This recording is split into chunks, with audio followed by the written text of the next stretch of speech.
तरबूज जूस का विमान। एक गांव में रामू नाम का लड़का रहता था। उसका बहुत ही गरीब परिवार था। उसकी माँ के गुजर जाने के कारण उसके पिता ने दूसरी विवाह की। उसकी दूसरी माँ पैसों की बहुत लालची थी। रामू का तो ख्याल ही नहीं रखती थी। उसकी पढ़ाई रोककर कमाने के लिए भेजती थी और अच्छा भोजन भी नहीं देती। उसके खाने के बाद बच्चा कुचा उसे देती थी। बेचारा राम हमेशा सारे मुश्किल सहता रहा। एक दिन गली में चलते जा रहे रामू को तरबूज जूस की गाड़ी दिखी। उसे देखते ही पीने की इच्छा जागी। उसने गाड़ी के पास जाकर कहा, सुनो जी, एक गिलास जूस चाहिए करके पूछा। एक गिलास जूस का दाम 100 रुपए है। तेरे पास क्या उतने पैसे हैं? बोला गाड़ी वाला। ये क्या, बाजू वाले गांव में 20 रुपए में ही दे रहे हैं। लालच ठीक नहीं, बोला राम। ठीक है, वही जाकर पी लेना। मेरी गाड़ी मेरी मर्जी। तुझे क्या, इस मौसम में नहीं तो और कब कमाऊंगा। जाओ बोलकर गाड़ी वाले ने गर्व से जवाब दिया। अब ना कुछ कर पाते हुए राम अपनी इच्छा को मारकर उधर से जंगल चला गया।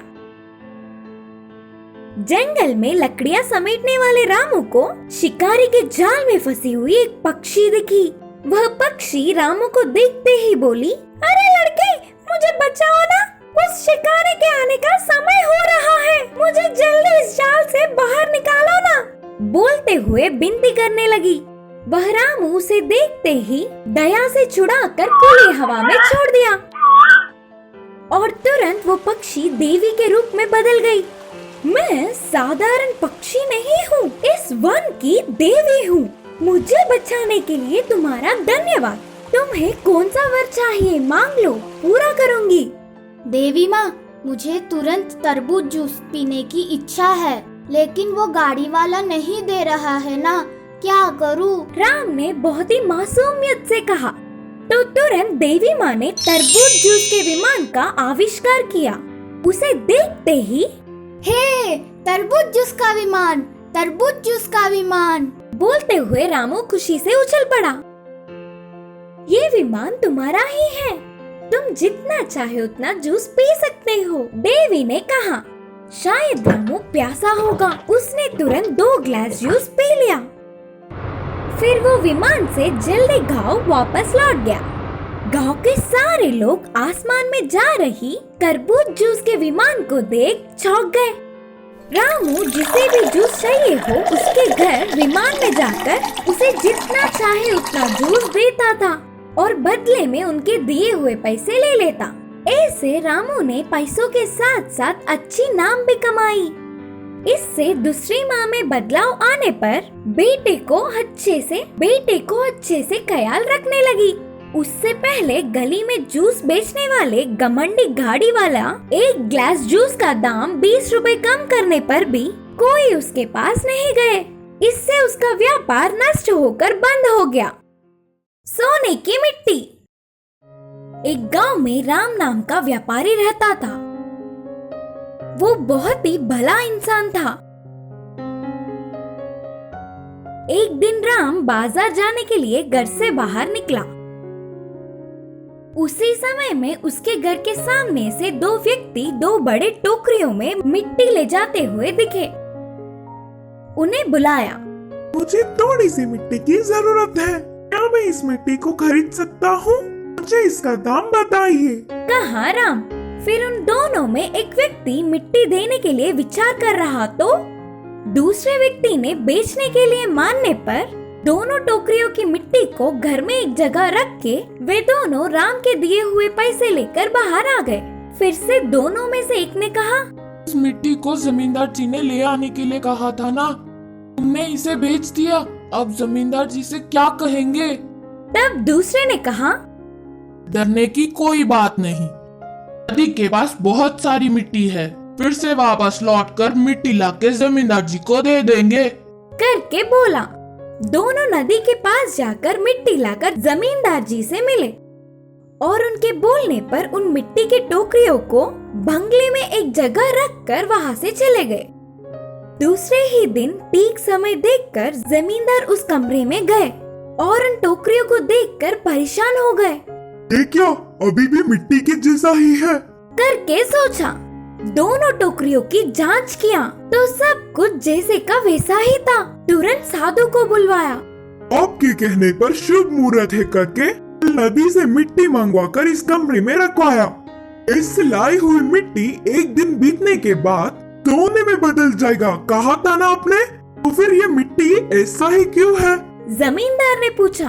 तब साधु ने कहा, नहीं नहीं, तेरी कही हुई बात बिल्कुल सच है। कहीं न कहीं कुछ गड़बड़ हुई होगी। अब जमींदार उस पर थोड़ा भी विश्वास न करने पर साधु चला गया। वहाँ ऐसे चल रहा था तो यहाँ राम मिट्टी रखी हुई कमरे में जाकर देखने पर वह चमकता हुआ दिखा। ये क्या मिट्टी चमक रही है? बोलकर पास जाकर देखा। अरे ये तो सोना है। भला मिट्टी सोने में कैसे बदल सकता है? सोचते हुए चौंक गया। उस दिन के पूरी रात में वह उसका तो नहीं, उसे क्या करूं करके सोचता रहा। उस सोने को कर्ज झेलने वाले गरीबों में बांटने के लिए जमींदार की मदद लेने का निर्णय किया। राम सुबह ही उठ के सीधे जमींदार के पास जाकर कहा, जमींदार जी, मैं आपसे एक बात बोलना चाहता हूँ। अच्छा ठीक है, बोलो। जमींदार ने कहा, मेरा नाम राम है। मैंने कल 2 व्यक्तियों के पास से मिट्टी खरीदा था। बोलते हुए शुरू करके उनके पास आने तक की पूरी बात बताया। यह पूरी बात सुनकर जमींदार ने सोचा, साधु की बात सही हुई। सब कुछ उनके बोलने के मुताबिक ही हुआ, लेकिन मिट्टी इसके पास पहुंचा। करके मन में ही सोच रहा था, मैं इस सोने को पैसे में बदलकर कष्ट में जीने वाले गरीबों में बांटना चाहता हूँ। इसके लिए मुझे आपकी मदद चाहिए। राम ने कहा। राम की भलाई देख जमींदार चौंक गए। अगर ये सोना मेरे पास ही होता तो इतने भले काम के लिए शायद उपयोग नहीं करता। ये तो मुझसे भी महान है। सोचकर उसकी बहुत तारीफ किया। बाद में राम की पूछी हुई मदद जमींदार ने किया। ऐसे राम कष्ट में जी रहे गरीबों में पैसे बांटकर आसपास के गांवों में अच्छा नाम कमाया। जादुई आम का घर। एक जंगल था जिसमें हाथी अपने इलाके का राजा था। वो बहुत अच्छा था, हर किसी की मदद करता था। एक दिन वो जंगल में घूम रहा था। उसकी नजर एक छोटे से बकरी के बच्चे पर पड़ी जो रो रहा था। वो सोचने लगा कि वो क्यों रो रहा है। उसके पास गया। तब बकरी के बच्चे ने कहा, शेर महाराज, मेरी माँ जो मुझसे बहुत प्यार करती थी अब मुझसे दूर हो गई है। अब इतने बड़े जंगल में मैं अकेला पड़ गया हूँ, इसीलिए रो रहा हूँ। उसे देखकर उसे बहुत तरस आया और वो उसे अपने साथ किसी और बकरी के पास ले आया और उससे कहने लगा, इस बकरी का कोई सहारा नहीं है, इसका ख्याल अब तुम्हें ही रखना होगा। तुम इसे कुछ दिन के लिए अपने ही साथ रख लो, ये बड़ा होकर तुम्हारे बहुत काम आएगा। वो बकरी बहुत मक्कार थी पर राजा के डर से उसकी बात मान ली। महाराज, आप बेफिक्र हो जाइए, मैं उसका अपने बच्चे की तरह ख्याल रखूंगी। बेचारा बकरी का बच्चा उसकी बातों को सच मानकर उसके साथ ही रहने लगा। कुछ दिन ऐसा ही चलता रहा और उसके बाद उसने अपनी मक्कारी शुरू कर दी। वो उससे खाना मंगाती थी और खुद आराम से खाती थी। जो कुछ बचा हुआ होता था वो उसे दे देती थी। वो और उसका बच्चा आराम से झोपड़ी में सोते थे और उसे बाहर सर्दी में सोना पड़ता था। अगर वो उसकी बात नहीं सुनता तो वो उसे अपने सींगों से मारती थी। एक दिन जब वो जंगल से फल चुनने गया था तो उसे एक बड़ा आम का पेड़ दिखाई दिया जिस पर बहुत सारे आम लगे थे। बहुत भूख लगने के कारण वो घर ले जाने के बजाय खुद पहले एक आम खा लेना चाहता था। जब भी आम तोड़ता तो वो वापस पेड़ से ऊपर चले जाता था। तब वो कहने लगा कि मेरी किस्मत में ही शायद ये आम खाना नहीं है।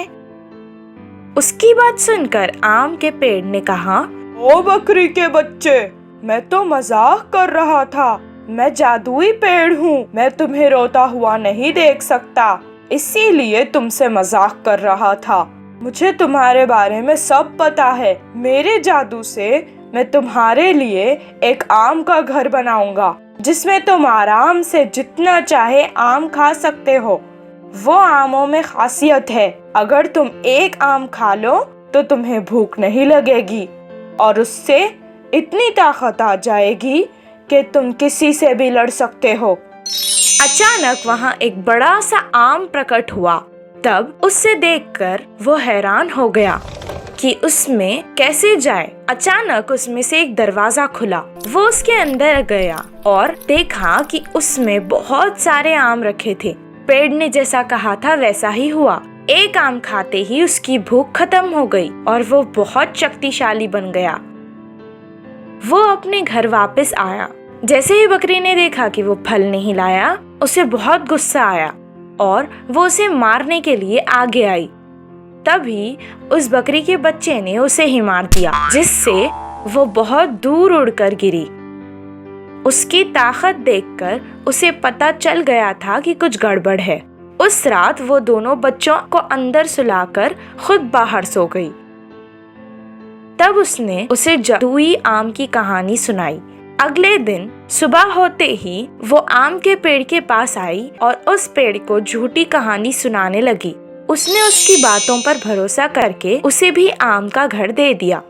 वो जैसे ही अंदर गई, उसने इतने सारे आम देखे और कहा, उस आम के पेड़ की बात मैं क्यों मानूं और कुछ दिन ही भूखी क्यों रहूं? मैं सारे आम खा लूंगी और जिंदगी भर भूख नहीं लगेगी और मैं बहुत शक्तिशाली बन जाऊंगी, जिससे इस जंगल में मुझे कोई हरा नहीं पाएगा।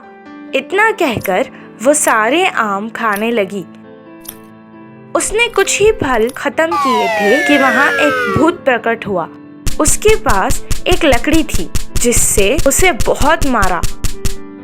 वो उसे आम के घर में यहाँ वहाँ भगाने लगा। किसी तरह वो उस घर से भाग निकली और अपने घर वापस आ गई और उस दिन से वो दोनों बच्चों को एक जैसा ही प्यार करने लगी।